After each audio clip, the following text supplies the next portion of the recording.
Assalamualaikum warahmatullahi wabarakatuh. Bunga melur dalam jambangan, di tepi kolam menjadi hiasan.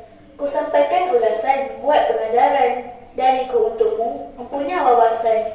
Yang dihormati para hakim yang arif lagi bijaksana, guru-guru dan para hadirin sekalian, izinkan saya memperkenalkan diri. Nama saya Hazrati Husna binti Ahmad Basri, seorang murid tahun 6 yang bersekolah di Sekolah Kebangsaan Penggu, Sekolah Kluster Kecemerlangan Pasir Merkantan.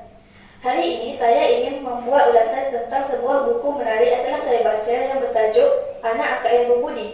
Buku ini dikarang oleh Khalilah Hanafiah dan diterbitkan oleh Pusaka Sumber Pintas pada tahun 2010. Buku ini mengandungi 30 halaman. Cerita ini mengisahkan tentang seorang budak lelaki yang bernama Samad. Samad adalah seorang anak yatim piatu yang dibesarkan oleh Pakcik Jamal dan Pakcik Senang. Mereka tinggal di sebuah kampung yang jauh dari rumah jiran-jiran.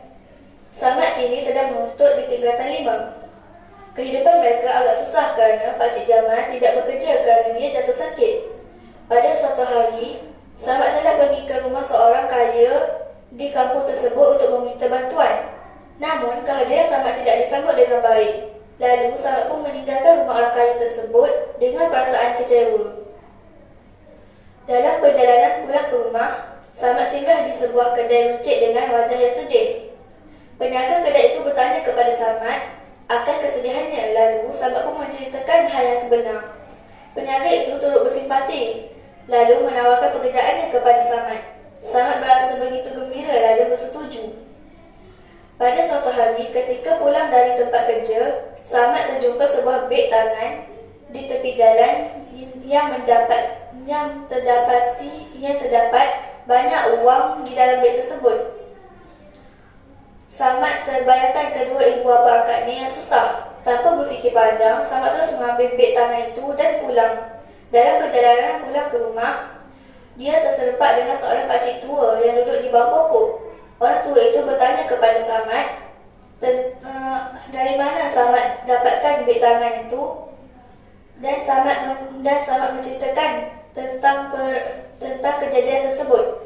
Orang tua itu menasihati Samad agar memulangkan beg tangan tersebut kepada tuannya semula. Samad mula tersedar bahawa dia tidak sepatutnya mengambil hak orang lain. Dia mencari maklumat peribadi pemilik beg tangan tersebut dan menemui kad pengenalan yang terselit di celah ruang. Samad mencari rumah pemilik beg tangan itu sehinggalah dia sampai ke rumah tersebut.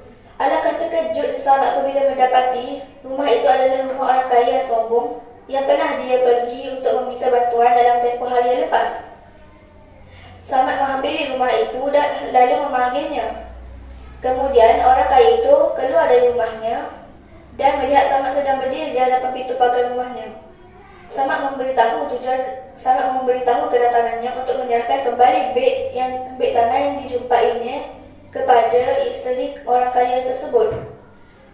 Mereka berterima kasih kepada Samad dan berjanji tidak akan sombong lagi.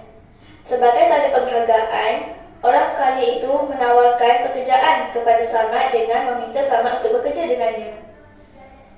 Pengajaran yang dapat kita ambil dari cerita ini ialah: pertama, kita hendaklah mencontohi sikap jujur yang ditunjukkan oleh Samad. Kedua, kita janganlah sesekali mengambil harta orang lain yang bukan milik kita. Ketiga, kita janganlah bersikap sombong kerana ia sangat dimurkai oleh Allah Subhanahu Wa Taala. Sekian dahulu daripada saya. Wabillahi taufiq wal hidayah. Wassalamualaikum warahmatullahi wabarakatuh.